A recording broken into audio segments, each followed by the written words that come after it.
Okay, so yesterday we started trig. Today we're going to continue that with this foldable.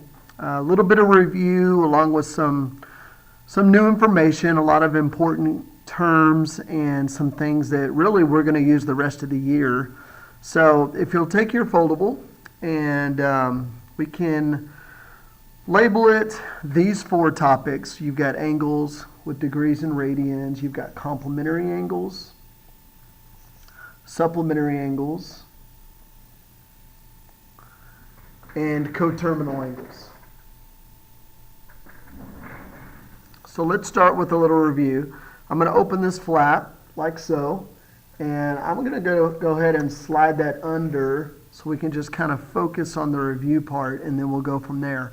So yesterday I showed you that when we were learning the difference between degrees and radians, remember it's just two different measurements.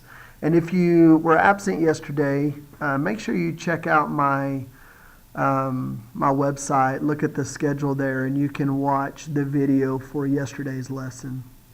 But hopefully, everything will start clicking after seeing today's lesson as well.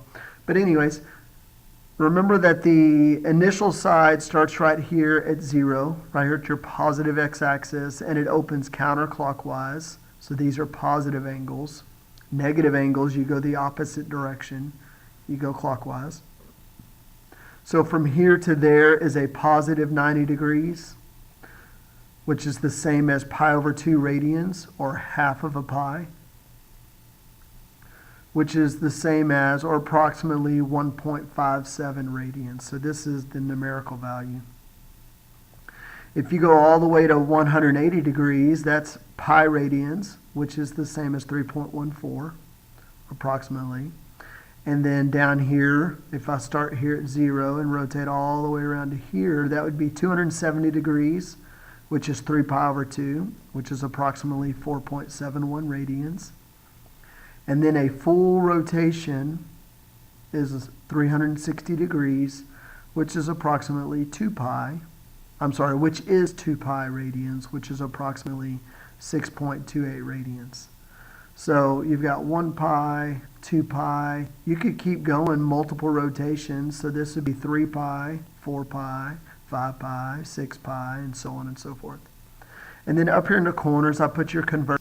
Remember, if you're converting from radians to degrees, that means you want to cross out, so put pi radians on the bottom. So multiply your angle by 180 over pi radians. Radians will cross out, and that will leave you with degrees.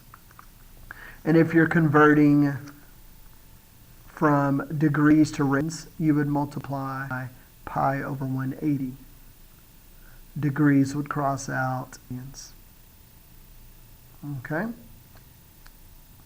So I know I mentioned of angles, but just remember it's the exact same thing except you're going the other direction. So if I wanted negative pi over 2, I would start here this way.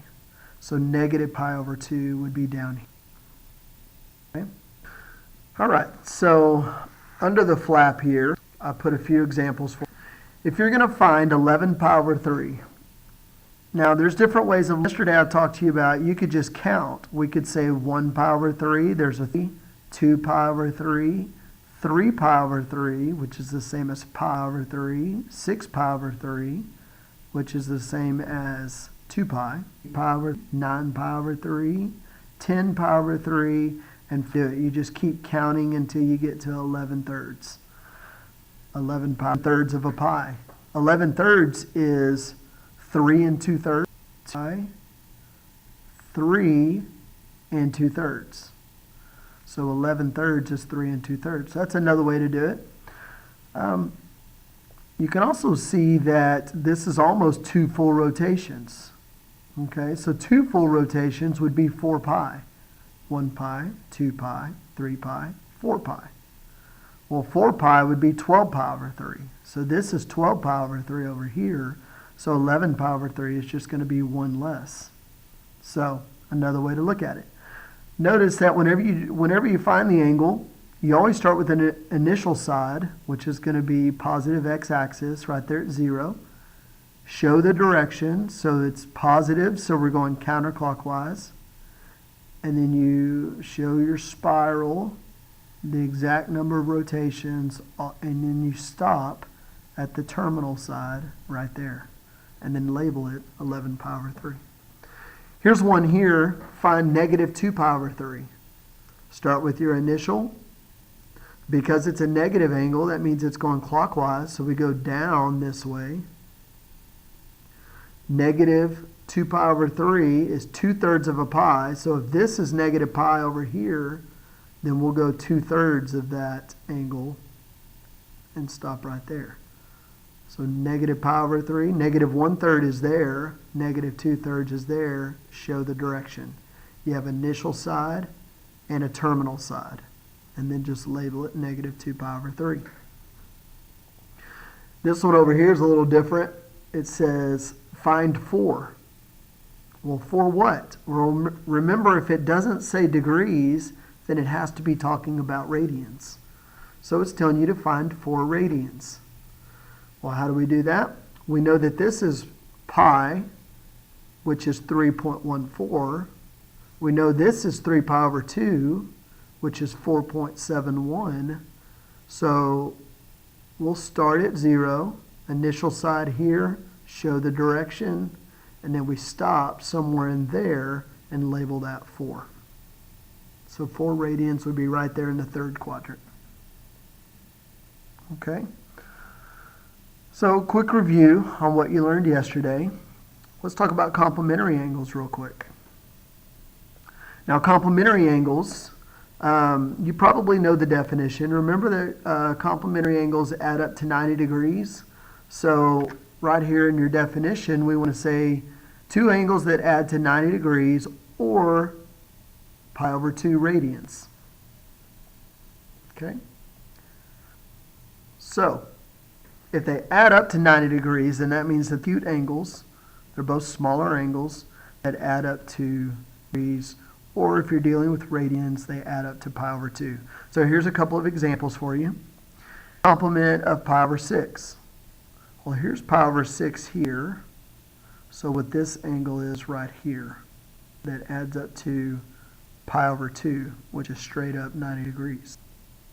So if I take pi over 2 and I subtract this angle here, 6, it will be that angle.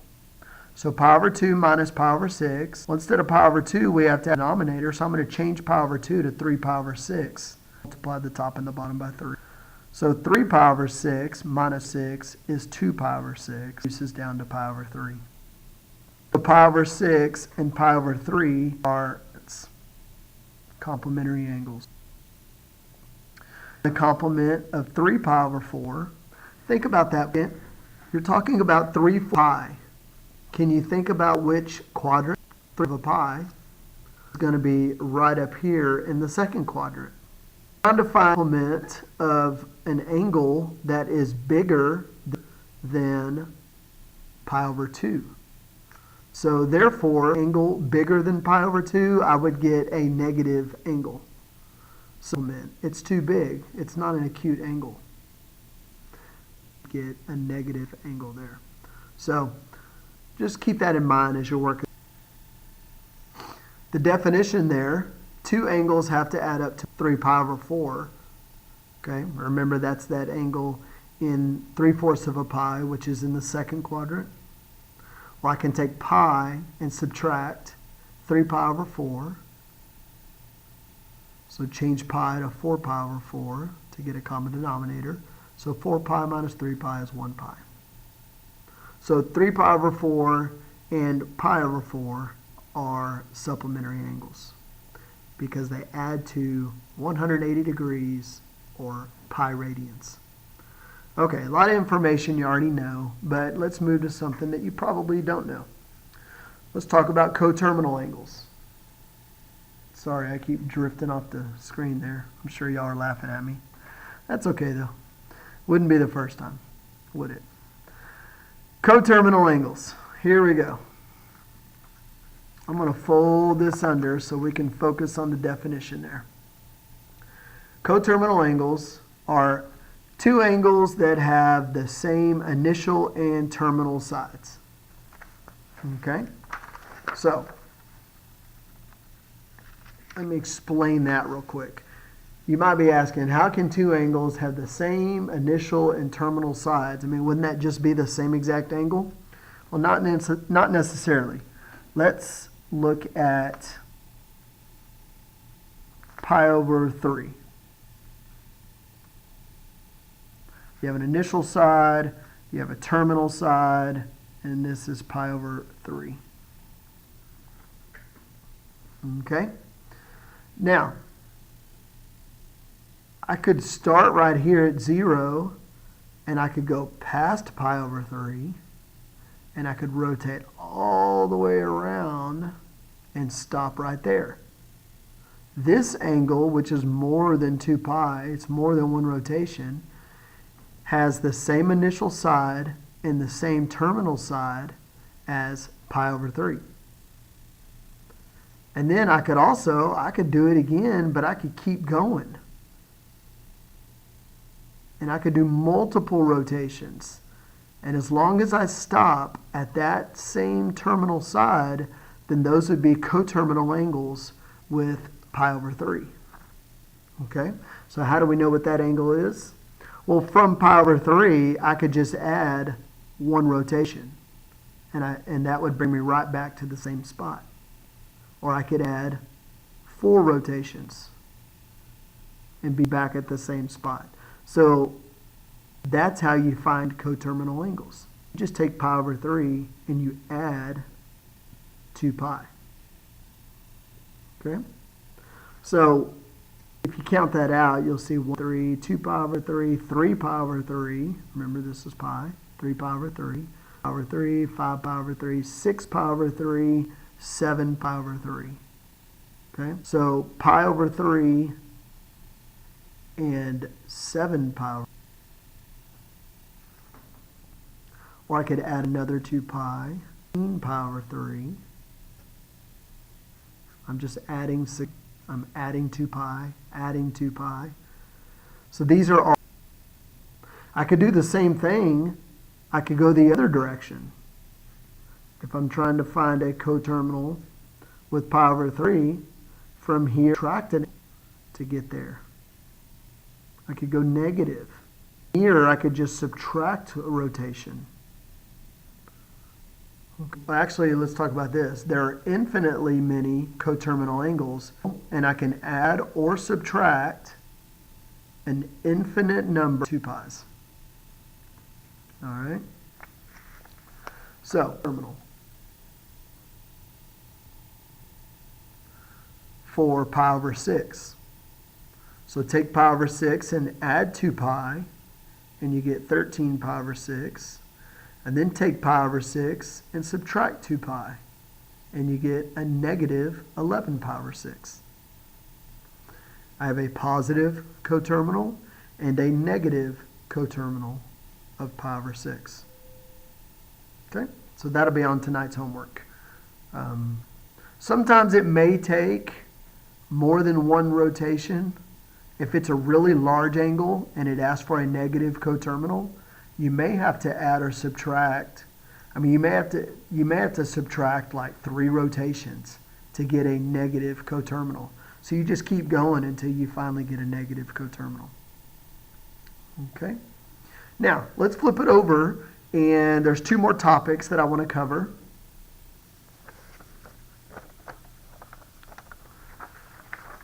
The first one is arc length. Let's talk about that first. The capital S is known as arc length. Remember, arc length is this distance on the outside. So you've got like a pizza slice or a piece of pie or something, and that distance going around the outside, the crust of the pizza, is known as the arc length.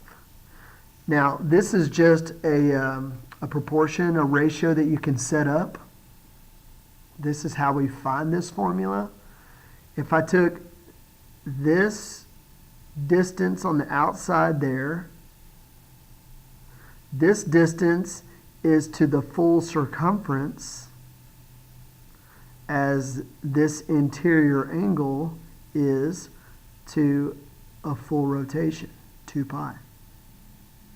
So arc length is to the circumference as the interior angle is to a full rotation, 2 pi.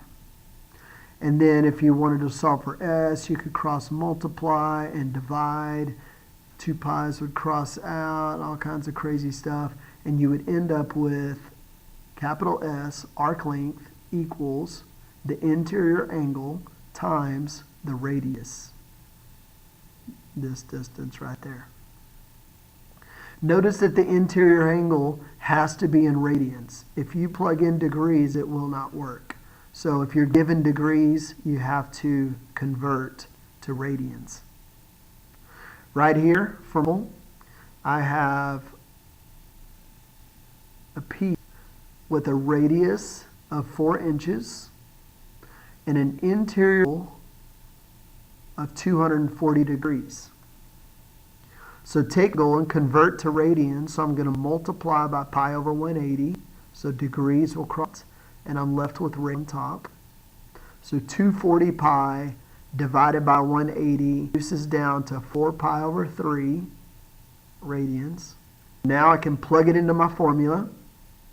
So 4 times 4 pi over 3 is my interior angle. 16 pi over 3 inches. How do we know it's inches? Because the radius, that would be the length of this arc on the outside there. Okay. So that's arc length. The last thing that I want to show you, vector. Okay. Now, all right, known as capital A, angle, and you also have a radius. So if I took the area, put that area of the full circle, pi r squared, as the interior angle is, cross multiply, divide, and you end up with 1/2 times the angle times r squared. So if I have a sprinkler, imagine a sprinkler that shoots 70 feet and it rotates 120 degrees.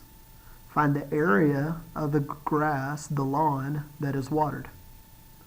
Let's convert 120 degrees to radians. So multiply by pi over 180. Degrees cross out. You're left with 120 pi over 180. And you get 2 pi over 3. Plug that into your formula right here. So 1/2 times 2 pi over 3 times your radius, which is 70. That's how far the sprinkler shoots. Squared. And you get 4,900 pi over 3. If you were explaining to somebody how much of your lawn was watered, you probably wouldn't say 4,900 pi over 3. So plug that into your calculator and you get 5131.268 square feet. So that's how you find area of a sector. Okay, so feel free to ask the teacher to, replay a certain part, or if you're watching this at home, or if you rewatch it later at home, pause it, look through the stuff, make sure you understand it, get your homework done, and we will do another exercise tomorrow in class, which will just be more practice. But make sure you come into class tomorrow with a pretty good understanding of this foldable. Okay? All right, thank you for your time, and I will see you soon. Bye-bye.